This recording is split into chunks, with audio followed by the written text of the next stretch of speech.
For my summer after senior year in college, I went to Florida for 3 whole months. In hindsight, it still feels a little unreal. Like it's an alternate reality with distant friends, memories, even a different version of myself. Yeah, why would I go to Florida? Well, to chase my dream landscape architecture firm, a place called EDSA. Now, this has been my dream firm since I was a freshman in college. Here's a video of how excited I was after the interview. Baby. We got it. I'm going to be interning at EDSA in Florida this summer. Guys, I finally got that opportunity I was waiting for. So it was really a no-brainer for me. I had to take it. My first lizard.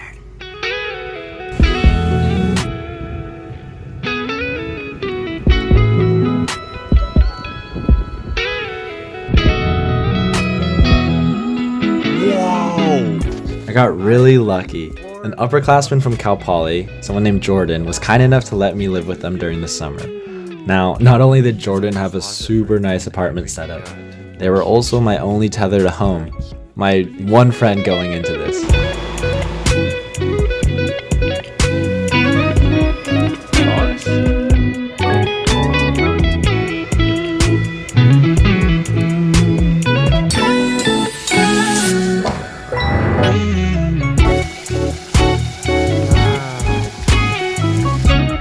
Don't run from me. I've waited so long.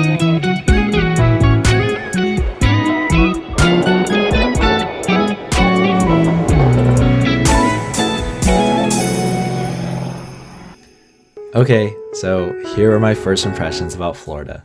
They have the most unbelievable clouds. The humidity in the atmosphere created the fluffiest, most majestic clouds I've ever seen, and almost every morning the sky would look like a Bob Ross painting. Seriously, it never got old, no matter how many times I woke up to it. Also, there are full-grown iguanas running around everywhere.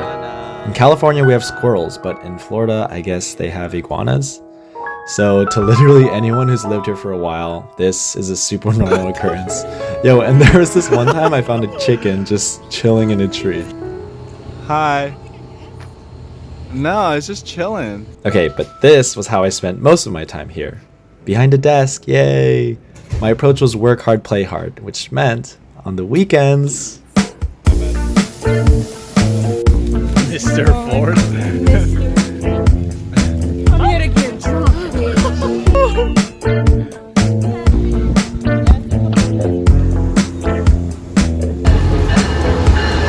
Closing all the blinds just so you could sleep the night through.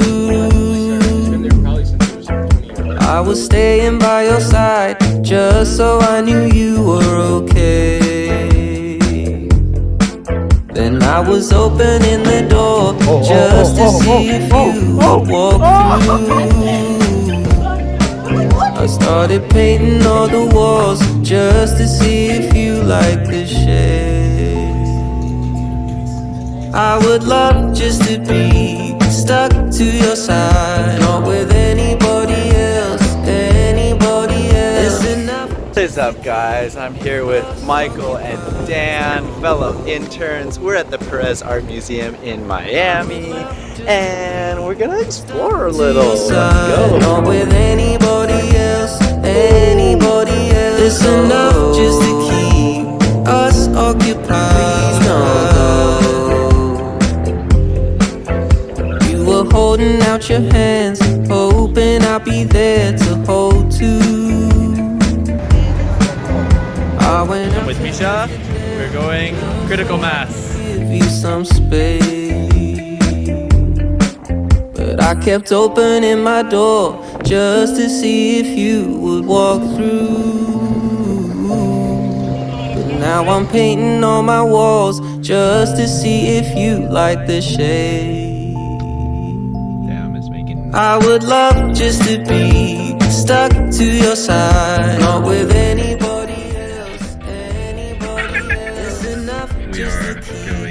Us occupied, don't go.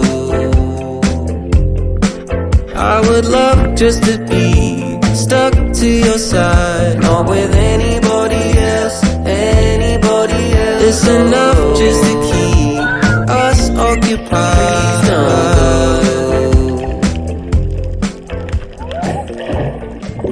Now, for the sake of authenticity, I don't want this video to just be a highlight reel, because this was my first time ever being so isolated in my life. And guys, it was a lot harder than I expected. A person who thinks all the time has nothing to think about except thoughts. So, he loses touch with reality and lives in a world of illusions.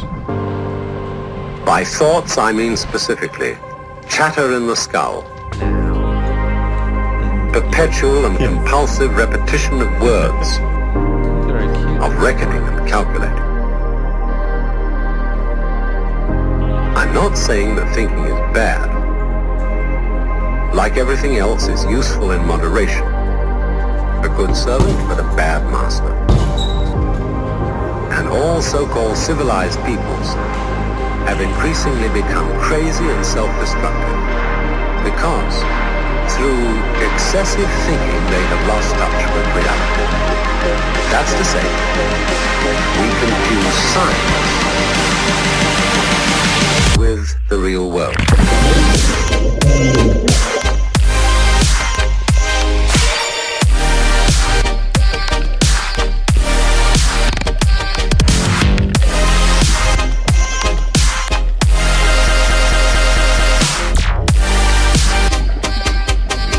This is the beginning of meditation.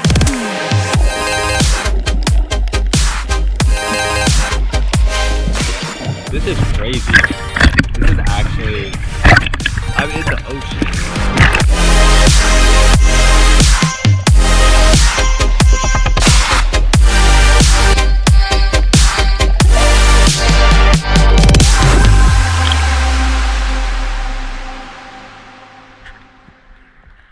Let's capture some thoughts, shall we? I got about 3 weeks left of my summer internship in Florida. I've never been so outside of my comfort zone in my life, being alone in a new state.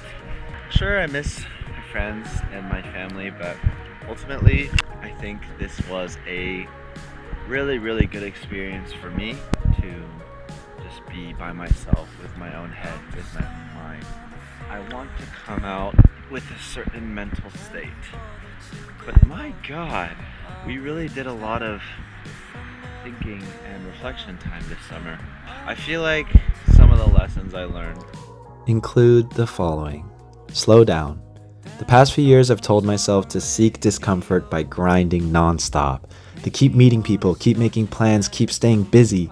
Florida taught me real discomfort lies in facing your problems in isolation. And when I could spend my weekends gazing into the sunrise or biking on the streets of Miami, I felt like I'd been stressing all these years for nothing. Slow down, John. You have time. Block out the noise. It feels so impossible to stop caring what other people think, especially for me, but I found that constantly seeking validation in others leads to a lost soul. I found myself lost when I moved here. With no one to tell me what to believe or how to spend my time, I've never had so much quiet time alone. I had to relearn how to listen to my inner voice, and when I finally took the time to listen, I learned so much about myself. It will work out. Flying to Florida was definitely a leap of faith, with so many uncertainties and fears. I only brought one suitcase and some optimism, and somehow it all worked out in the end. I met the most caring coworkers, had the most generous roommate, ate delicious food, gazed at breathtaking views, and opened my eyes to a world outside of my California bubble. Thank you, Florida, and everyone I met there. You were so good to me.